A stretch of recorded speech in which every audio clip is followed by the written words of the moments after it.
2-3 दिवसापासून अवकाळी पावसाने मराठवाड्यामध्ये हाहाकार माजवलेला आहे आणि हातातोंडाशी आलेला शेतकऱ्यांचा घास हिरावून घेतलेला आहे.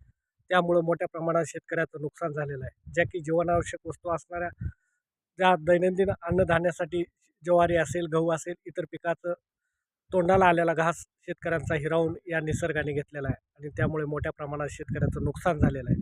तसेच खरीपामध्ये सुद्धा मोठ्या प्रमाणात अति पाऊस झाल्यामुळे, जास्तीचा पाऊस झाल्यामुळे शेतकऱ्याचं नुकसान झालं आणि आशा होती की रब्बीमध्ये तरी चांगल्या प्रकारे उत्पन्न येईल, परंतु त्याच्यावर सुद्धा हिरमोड झालेला आहे. त्यामुळे मोठ्या प्रमाणात शेतकरी आज मोडकळीस आलेला आहे आणि अशा शेतकऱ्याला सावरण्यासाठी एकच पर्याय आहे, तो म्हणजे कर्जमाफी आणि कर्जमाफीशिवाय शेतकऱ्यांना दुसरा दिलासा देणारी घटना घडू शकत नाही.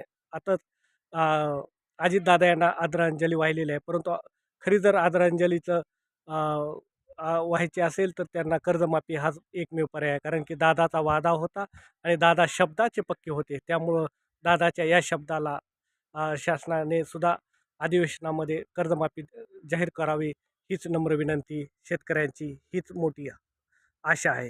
धन्यवाद.